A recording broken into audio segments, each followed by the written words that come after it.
નાથ જ્યારે ડાકોરમાં બિરાજે ત્યારે વ્યવહાર નહીં પણ વાલની ભાષા બોલાય છે.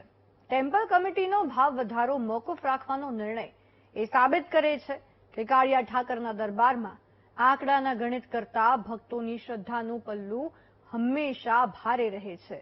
શ્રદ્ધાના શિખરે આસ્થાની ધજા લહેરાતી રહે એમાં મોંઘવારીનો અવરોધ રણછોડરાયને પણ મંજૂર નથી.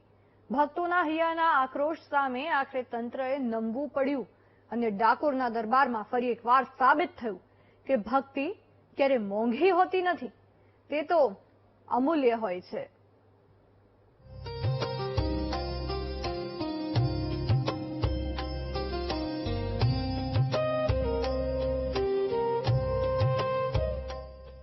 ડાકોરના ઠાકોરના દરબારમાં આંકડા નહીં, લાગણીની મહોર ચાલે છે. શ્રદ્ધાની શક્તિ સામે મોંઘવારીનું ગણિત ટૂંકું પડ્યું. કહેવાય છે કે ભગવાન ભાવના ભૂખ્યા છે, રૂપિયાના નહીં.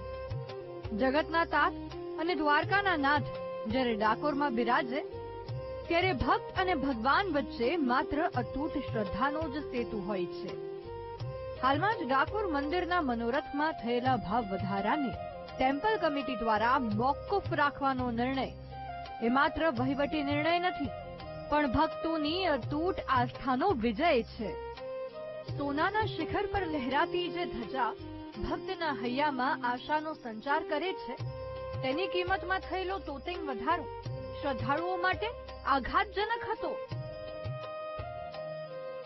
ભક્ત અને ભગવાન વચ્ચે રૂપિયાની દિવાલ રણછોડરાયને મંજૂર નથી. ડાકોરના રણછોડરાયના ઉંબરે જ્યારે એક ભક્ત આવે છે ત્યારે તે પોતાની સાથે કોઈ અપેક્ષા નહીં પણ અખૂટ આસ્થા લઈને આવે છે. મંદિરના શિખરે લહેરાતી ધજા એ માત્ર કાપડનો ટુકડો નથી પણ લાખો ભક્તોની મનોકામનાનું આકાશ છે. જ્યારે આ ધજાના મનોરથ પર મોંઘવારીનો પડછાયો પડ્યો ત્યારે ભક્તોનું હૈયું દુભાયું હતું. ટેમ્પલ કમિટીએ મોંઘવારીને આડે ધરી ભક્તિને આંકડામાં બાંધવાનો પ્રયાસ કર્યો પણ કદાચ ભગવાનને પોતે જ મંજૂર નહોતું કે તેના અને તેના ભક્તોની વચ્ચે રૂપિયાની દિવાલ ઊભી થાય. ટેમ્પલ કમિટી દ્વારા લેવાયેલો ભાવ વધારો મોકૂફ રાખવાનો નિર્ણય એ વિજય છે એ કાળિયા ઠાકરના ભક્તોનો, જેમના માટે ઠાકોરજી તેમનો જીવ છે. તેમને સોના મહોરા કરતા ભક્તના હૈયાની હિલી વધુ વાલી છે. જ્યારે સેવકો અને ભક્તોનો રોષ સાચા હૃદયની પ્રાર્થના બનીને રણછોડરાયના ચરણોમાં પહોંચ્યો ત્યારે વ્યવસ્થા તંત્રએ પણ નમવું પડ્યું. આ નિર્ણય દર્શાવે છે કે દુનિયા ગમે તેટલી આધુનિક બને પણ રાજાધિરાજના દરબારમાં તો આજે પણ લાગણીનું જ ચલણ ચાલે છે. Bureau report, VTV news.